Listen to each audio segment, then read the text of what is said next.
पहिला प्रश्न आहे आपला की एक ऍटमॉस्फिअर दाब म्हणजे काय. तर समुद्र सपाटीला 1 मीटर स्क्वेअर जागेवर जेवढा दाब असतो त्या दाबाला काय म्हणायचं, एक ऍटमॉस्फिअर दाब. ओके.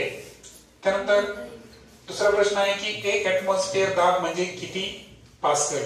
काल आपण दाबाचे 2-3 एकक पाहिले.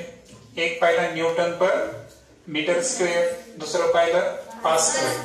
आता एक ऍटमॉस्फिअर हे सुद्धा दाबाचं काय आहे, एक एकक आहे. आता एक ऍटमॉस्फिअर दाब म्हणजे किती पास्कल याचं उत्तर शोधायचं असेल तर ते उत्तर आहे 101 गुणिले 10⁻³ अर्थातच त्याला तुम्हाला थोडं शॉर्टकट मध्ये लिहायचं असेल तर त्याला तुम्ही लिहू शकता 10⁵5 पास्कल. किती लिहू शकता, 10⁵5 पास्कल. पण मुळात ती व्हॅल्यू किती आहे, 101 गुणिले 10⁻³ ओके. आता त्यामध्ये पास्कल जे आहे तर त्या संदर्भात आणखीन एक नियम लक्षात ठेवा की एक ऍटमॉस्फिअर म्हणजे 1 बार असतो. एक ऍटमॉस्फिअर म्हणजे किती, 1 बार. आणि 1 बारचं रूपांतर जर मिली बार मध्ये करायचं असेल तर ते आहे 1000. किती आहे, 1000. आता 1000 मिली बार, 1000 ला आपण 10⁻³ असं पण लिहू शकतो, राईट. म्हणजे याचा अर्थ 1 बार बरोबर 10⁻³ मिली बार असं पण आपल्याला लिहिता येईल. ठीक आहे. तर पुढचा प्रश्न आहे की 1 मीटर स्क्वेअर पृष्ठभाग असलेल्या टेबलावर समुद्र सपाटीस किती दाब प्रयुक्त होतो. तर हा दाब असतो 1 ऍटमॉस्फिअर आणि त्याची व्हॅल्यू आहे 101 गुणिले 10⁻³ पास्कल, जे मागचंच उत्तर होतं. त्यानंतर एक नवीन बल आपण आज अभ्यास करणार आहोत, ते आहे प्लावक बल. आता प्लावक बल काय ते आपण समजून घेऊ अगोदर.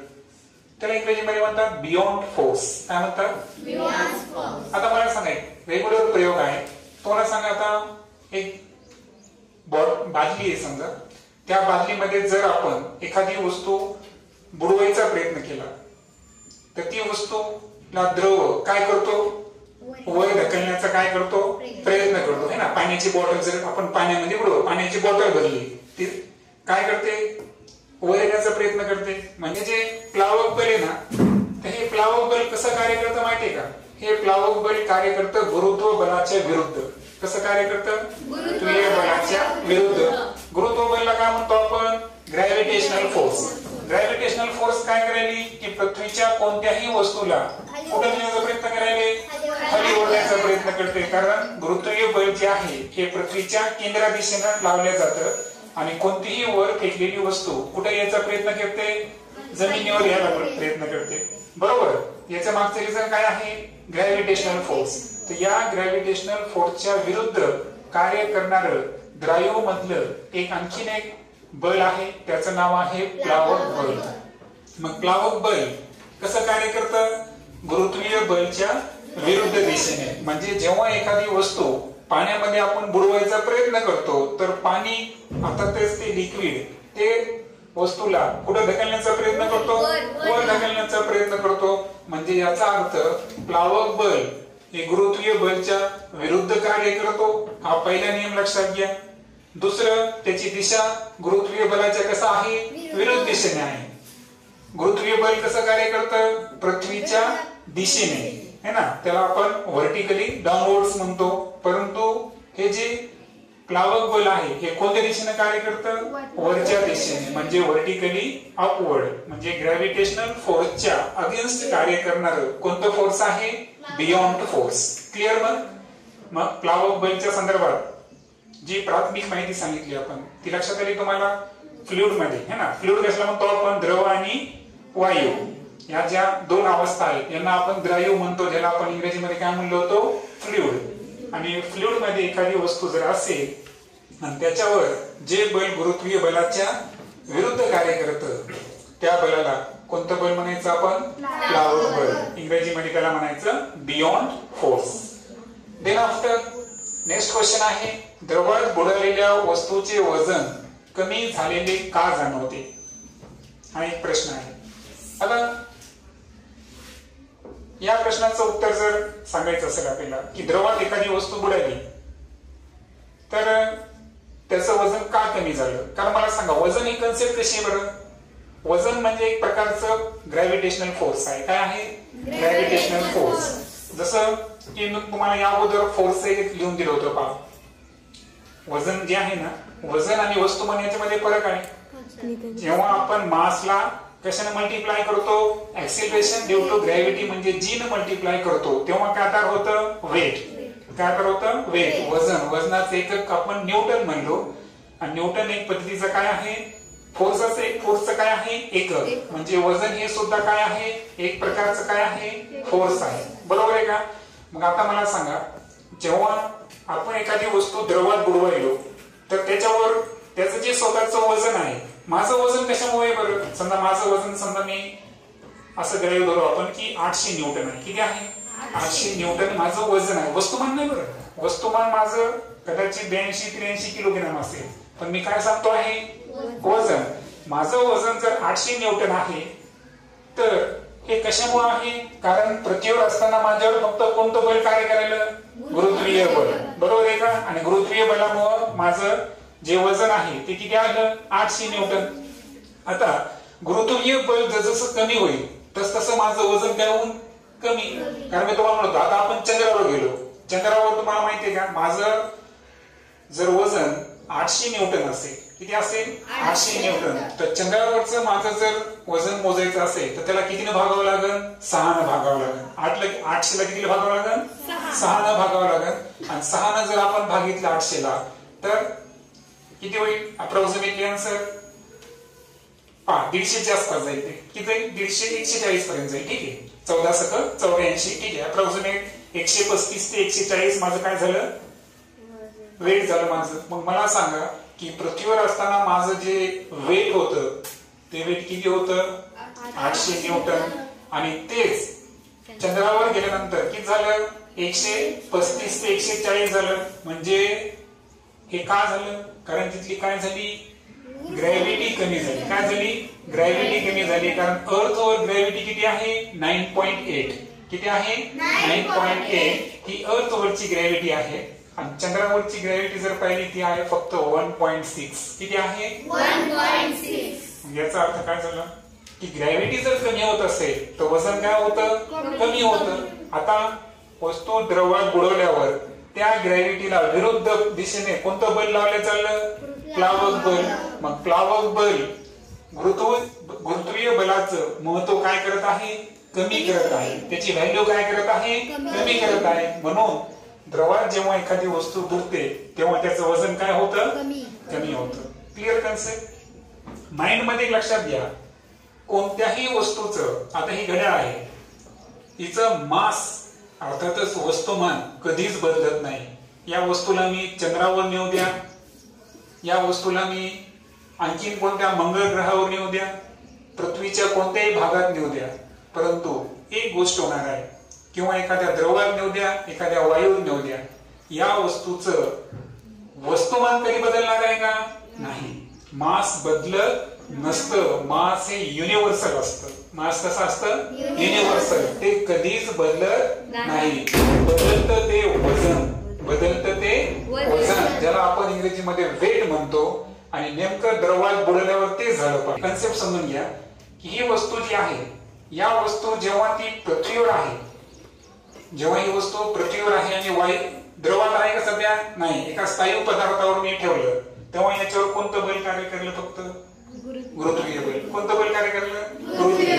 पण हीच वस्तू जेव्हा मी द्रवात बुडवली तेव्हा फक्त गुरुत्वीय बल कार्य करायला का? नाही. गुरुत्वीय बलाच्या विरुद्ध दिशेने काय कार्य करायला?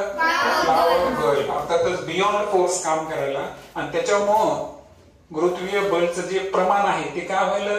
कमी. आणि गुरुत्वीय बलाचं प्रमाण कमी झाल्यामुळं पाण्यात बुडालेल्या वस्तूचं वजन कसं येतं? कमी येतं. क्लिअर? हा एक्सपेरिमेंट नंतर आपण लॅब मध्ये करून पाहू. पुढचा प्रश्न आहे, लोखंडाचा खिळा पाण्यात बुडतो पण स्टीलचे जहाज तरंगते. पहा, बऱ्याच वेळेस आपण सरळ सरळ सांगतो की घनता. घनता, पण एकच फॅक्टर आहे का प्लावक बल संदर्भात? नाही. लक्षात ठेवायचं, दोन गोष्टी आहेत प्लावक बला संदर्भात. एक आहे घनता आणि दुसरा आहे आकारमान. वस्तूचा आकारमान जितका जास्त प्लावक बल तितकं जास्त आणि वस्तूची घनता जितकी जास्त प्लावक बल तितकं जास्त. दोन्ही गोष्टी कशा आहेत? Directly proportional. लक्षात आलं? हा. मग आता पहिलं उदाहरण होतं आपलं लोखंडाचा खिळा. मला सांगा आता लोखंडाचा खिळा जो होता ना तर त्याची घनता कशी आहे?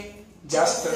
आता घनता जास्त होती पण आकारमान कसं होतं? कमी. आणि कमी आकारमान आहे याचा अर्थ तिथं प्लावक बल कसं लागलं?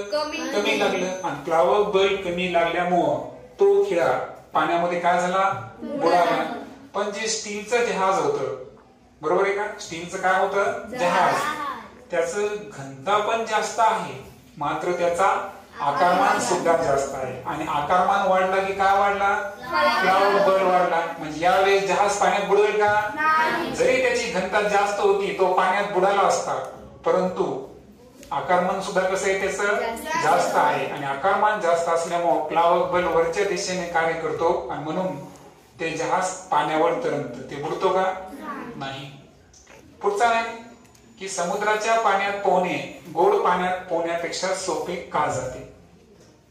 पहा, मीठ जे आहे मिठाचं प्रमाण कोणत्या पाण्यामध्ये जास्त असेल? समुद्राच्या पाण्यामध्ये. आता समुद्राच्या पाण्यामध्ये मिठाचं प्रमाण जास्त आहे याचा अर्थ समुद्राच्या पाण्याची घनता कशी आहे?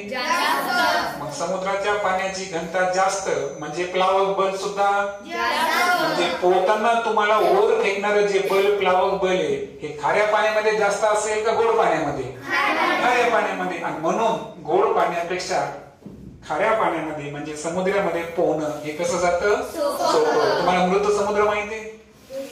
त्याची घनता सर्वात जास्त आहे, बरोबर? हा. ते 340 प्रति हजार है ना ग्राम अशी त्याची जी घनता आहे, बरोबर?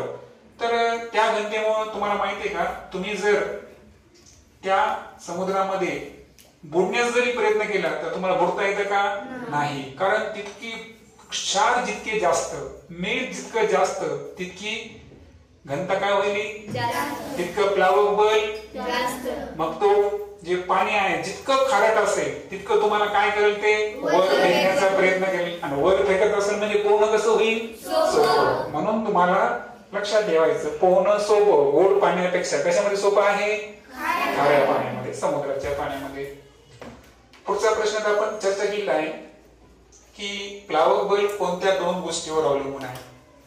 तर प्लावक बल फक्त दोनच गोष्टीवर डिपेंड आहे. एक आहे वस्तूचं आकारमान आणि दुसरा आहे आकारमान अर्थातच वस्तूचं व्हॉल्यूम. काय आहे? व्हॉल्यूम. लक्षात ठेवायचं आकारमान जितका जास्त प्लावक बल तितकं जास्त. म्हणजे buoyant force is directly proportional to the volume of the fluid. लक्षात आलं? म्हणजे आकारमान जितका जास्त तितकं प्लावक बल काय करतं? जास्त. कशामध्ये पाहिलं आपण? ते स्टीलचा जहाज बुडाला का? नाही. कारण आकारमान कसा होता? जास्त. दुसरा गुणधर्म कोणता आहे? प्लावक बल कशावर अवलंबून आहे? घनतेवर. घनता जितकी जास्त प्लावक बल तितकं जास्त. त्याचं उदाहरण कुठं पाहिलं आपण? खाऱ्या पाण्यामध्ये पोहताना. मिठामध्ये जितकं क्षार वाढलं तितकी घनता वाढली. घनता वाढल्यामुळे कोणता बल वाढतो? प्लावक बल. बियॉन्ड फोर्स वाढतो आणि म्हणून खाऱ्या पाण्यामध्ये पोहणं सोपं जातं. सर्वात शेवटी आहे एक अजून राहिला की प्लावक बलाचे 3 गुणधर्म कोणते?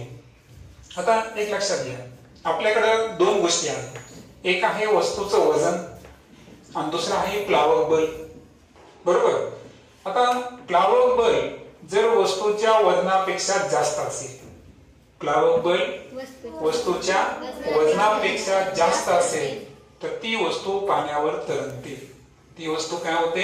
पाण्यावर तरंगते. कारण प्लावक बल जे आहे हे वजनापेक्षा कसं झालं?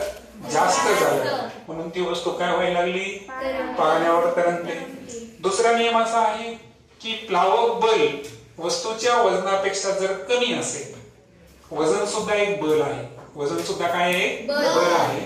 म्हणून वस्तूच्या वजनापेक्षा प्लावक बल जर कमी झाला, काय झाला? कमी झाला. म्हणजे प्लावक बल कमी आणि वस्तूचं वजन जास्त, तर अशा वेळेस ती वस्तू पाण्यामध्ये बुडते. म्हणजे ती सिंक होते. सिंक म्हणजे काय? बुडणे. ती वस्तू पाण्यामध्ये बुडणार. खिळ्याचं उदाहरण लक्षात तुमच्या? खिळा पाण्यामध्ये का बुडाला? नाही, त्याची स्वतःचं आकारमान कमी होतं परंतु त्याचं वजन जास्त आहे आणि त्याच्यावर लावल्या चाललेला जो प्लावक बल आहे तो कसा आहे, कमी. Buoyant force is less than weight, आणि त्याच्यामुळे ती वस्तू पाण्यामध्ये बुडाली. आणि फायनली पाहू आपण तिसरी कंडिशन की प्लावक बल आणि वस्तूचं वजन हे दोन्ही एकमेकांच्या अगदी बरोबर असेल. म्हणजे जितकं प्लावक बल तितकंच वजन असं जर असेल तर ती वस्तू द्रवामध्ये तरंगते. कुठे तरंगते, द्रवामध्ये तरंगते. असा हा तिसरा नियम.